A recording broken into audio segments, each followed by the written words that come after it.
Hey there, I'm Ken, this is Canadian Retro Things, and I hope you are having a great day. I get to work on one of my CoCos today, so it's a great day. I'm going to see if I can get that 256K banker board in my CoCo 2 working.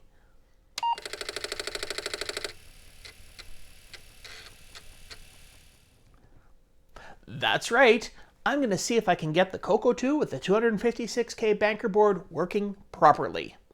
In the last video, if you haven't seen it, and really, if you haven't seen it, why haven't you seen it? Just check around on the page here somewhere. There's going to be a link. You should probably go check that out. You know, you don't want to miss part 1. Jumping into part 2 is like starting a movie in the middle of it. Anyways, I tried out that banker board, and it didn't work. In the process of doing a little bit of checking over and cleaning on it, I discovered some corrosion. So today we're going to clean the board up some more and put some new parts on it. Maybe that will get it working. I don't know. I guess we're going to find out. But before we get into doing that stuff, I have to give a big thank you to the sponsor of today's video, PCBWay. PCBWay is not only the place that you can get PCBs printed starting at only $5 for 10 PCBs, but you can shop for things there as well. Just click on the Module Store tab and you're into the store. Need some electronics tools? And there you go, you're in the electronics section. And hey, look at that. Tweezers are the #1 thing there. Which reminds me, I could have used some tweezers for this project as well as some others I've been doing lately. You can also get yourself a Raspberry Pi, an Arduino. The PCBWay store is a place you can get many of the things that you can use for your projects. So visit PCBWay today at www.pcbway.com. Let's jump right into cleaning this board up. So the first thing that I have to do is disconnect it from the board. That's this green wire here. So it's a simple matter of melting a little bit of solder here. There we go. Simple, simple. Now I can move the computer out of the way and just work on this board. Okay, so I'm going to remove these two parts.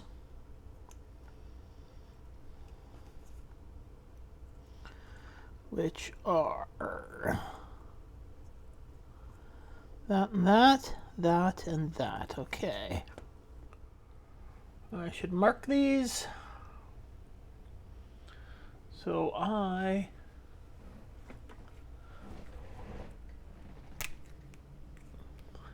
desolder the right parts.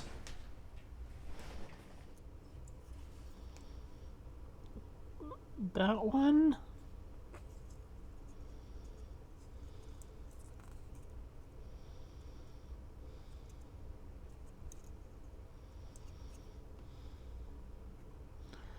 That one, and that one. We're going to have to clean up a bunch of these.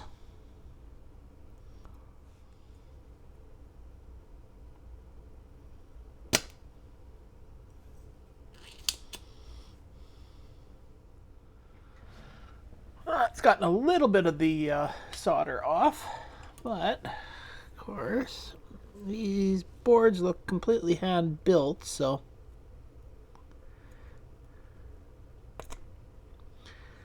they've got the annoying bent over legs.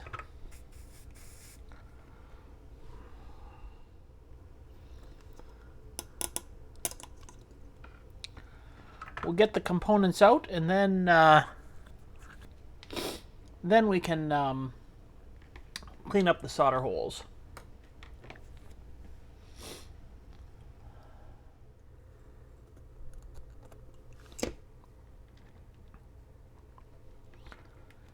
Well, got that out, but unfortunately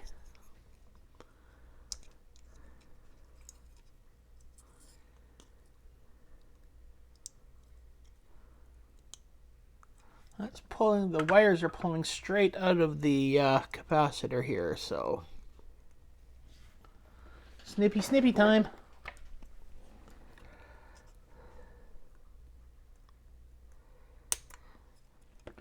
Well, moving on to cleaning the board now. Get all that crap off.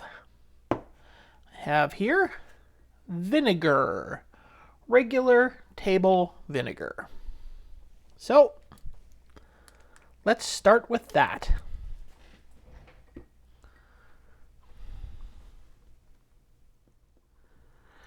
Dab it on to both sides.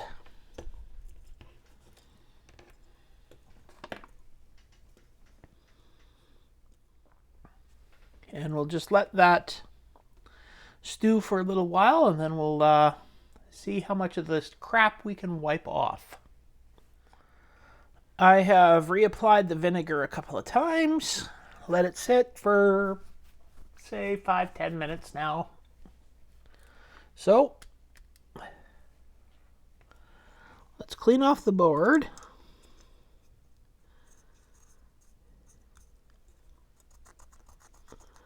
Give it a little bit of a scrubbing here with the... It is time to start testing some continuity.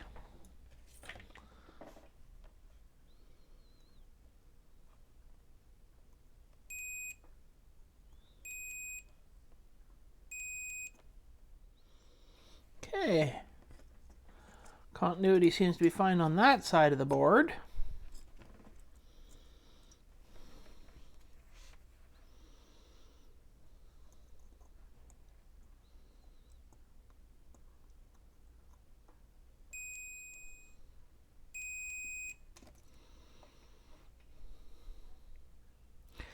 All right, well, doesn't appear as any lines have been affected, so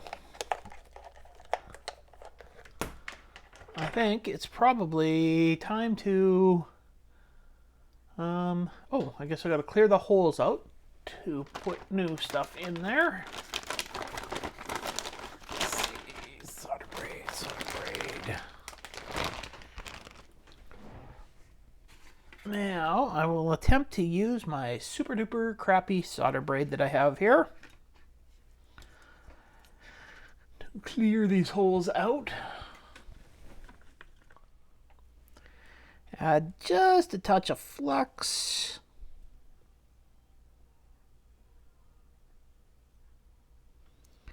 To help it out.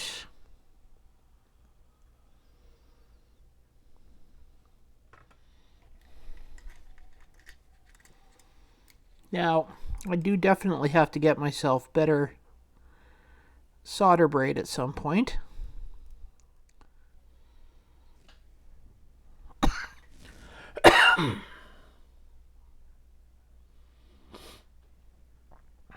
I also need to get myself an exhaust fan one of these days.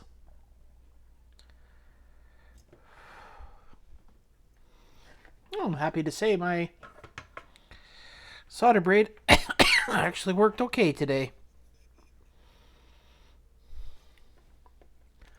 Because there's one more little piece where the wire attaches to the board from the computer. It's got two pads right directly beside each other, so I'm going to have to actually take the solder off of both of them.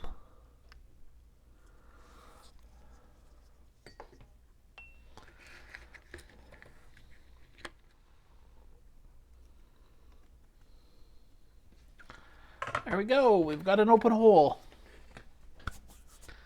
All right, well, now it's time to get new components and put them on. I have here my 4.7K resistors, ohms, 4.7 thousand ohms, and a 33 microfarad capacitor. So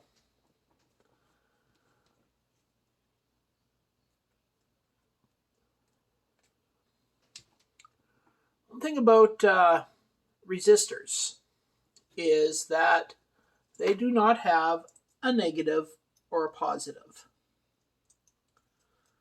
So whichever way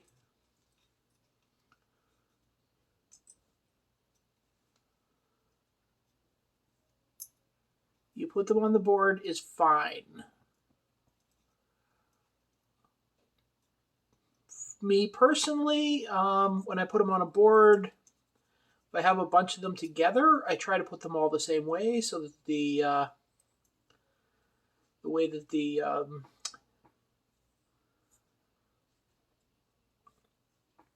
the lines are marked is consistent. But I mean, that's a personal choice. Doesn't matter. Little snippy snip.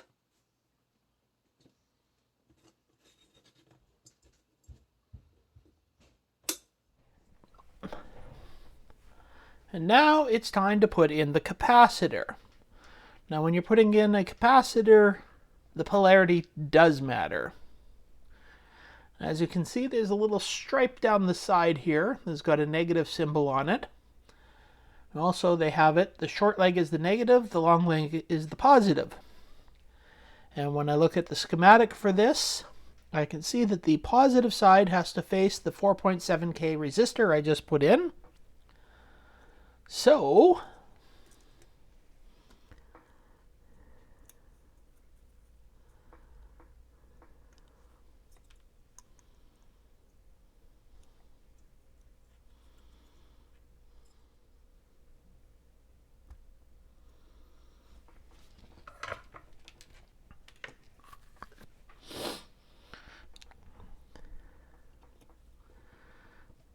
a little bit of snippy on here.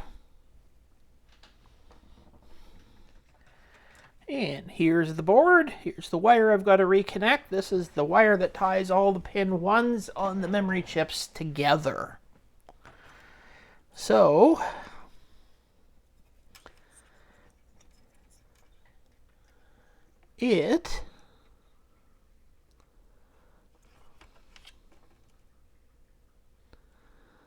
straighten that out a little. Go right in there. Okay, now we can reinstall this board.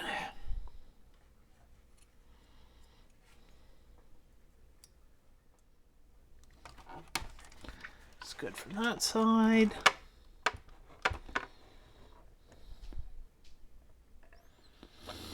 Good from that side. Looks like all the pins are going into place. So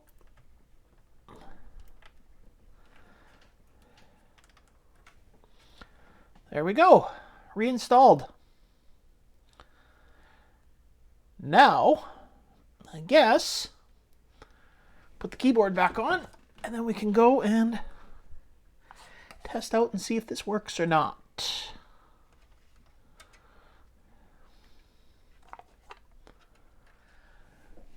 And we are back at the computer to see if this is working. Turn it on. It should be on the 64K right now. And it appears to be working.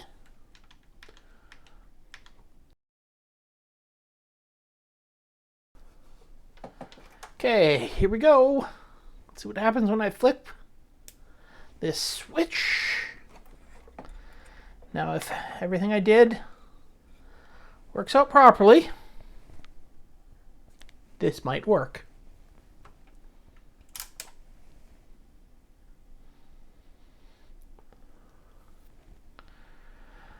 And here we go.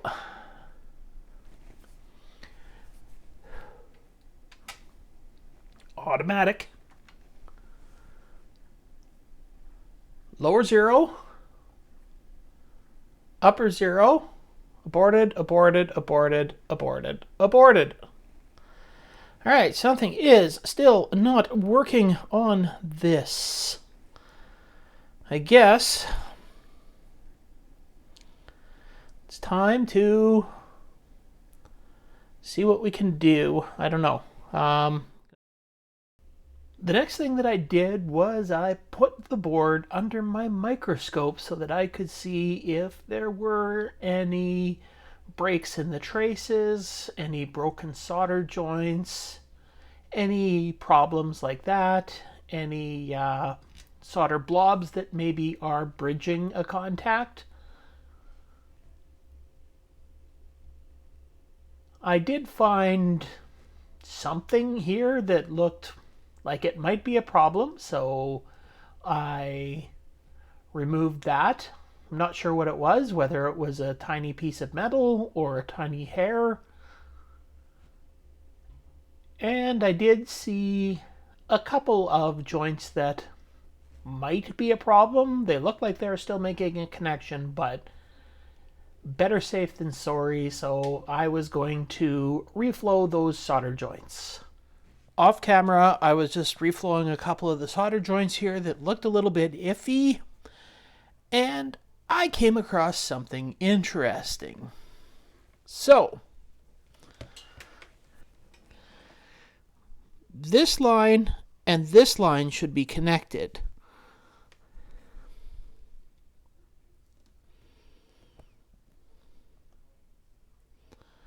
It's not.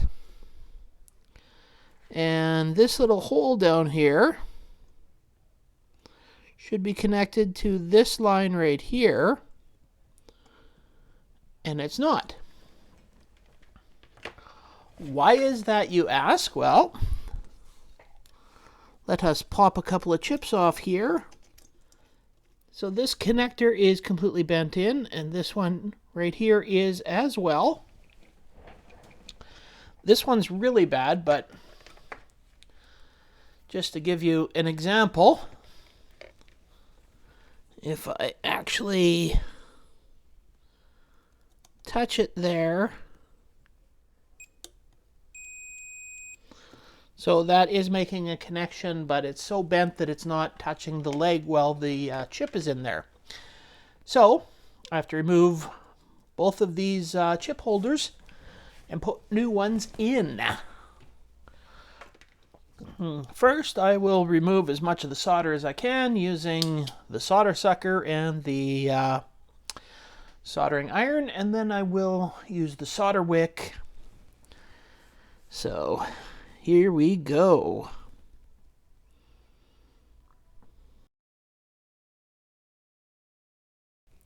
The old chip holders are out, and now the new ones are set in place.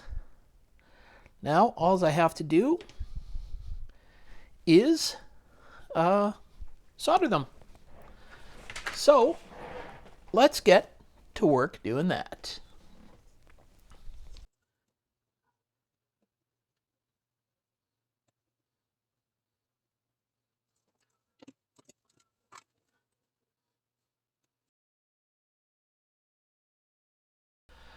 All that's left to do now is to reinstall this into the board and put the chips back in. And we're ready to test it out yet again. All right, put the keyboard back on and plug this sucker back in and test it out once again. I have everything back together. Right now it's set to the 64K. So we'll go through all the tests again, make sure I didn't break anything doing all of this. So we're doing the bank test, automatic, lower bank passed, upper bank 0 passed.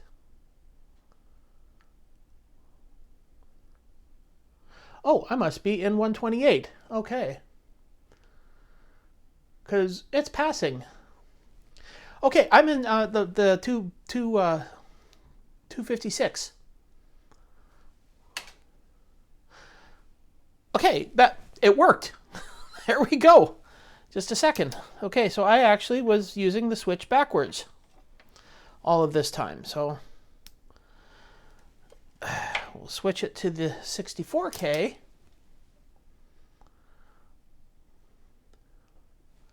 So yeah, it passed. It worked. Hallelujah. Passed. Passed. Aborted, aborted, aborted, aborted, aborted. So yeah, I had to switch backwards in my mind, so oops. But yep, okay. Something I tried to show you in the first video was the copy demo.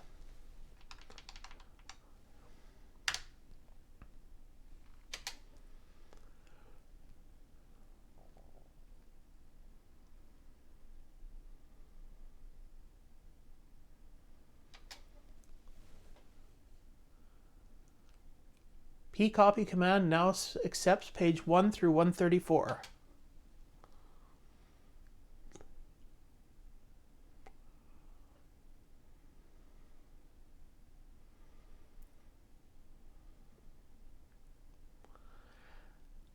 As you can tell, this 40 pages will be transferred to Bank 1 from the upper bank using pcopy 134 program. Smoother animation could be gained by programming the banker VDG bank and the SAM offset in machine code. Let's go with fast.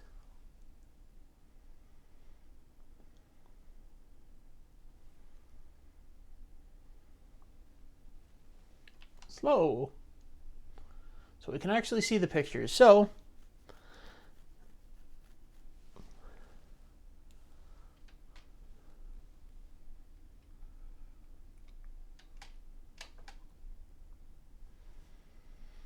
now I, unfortunately, programming is not my main thing. So I'm going to have to learn some stuff about this before I can show you any more. But you can get 134 graphics pages from here.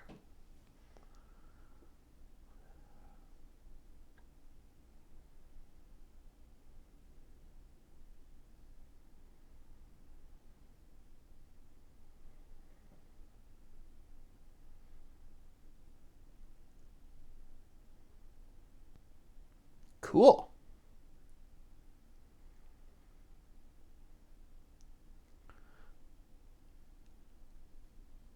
Anyway, it works.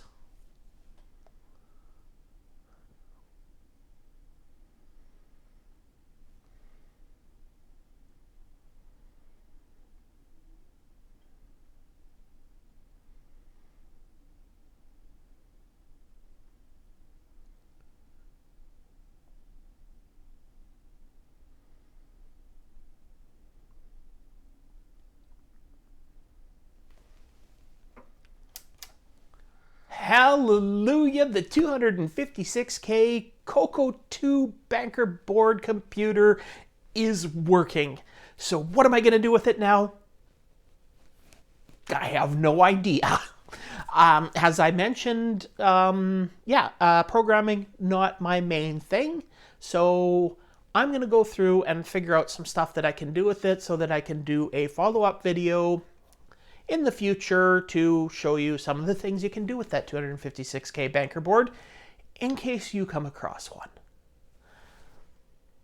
As for why that wasn't working, well, when that corrosion happened on the board, I guess it affected those two chip holders as well, and they just weren't making connections, and not making a connection sucks.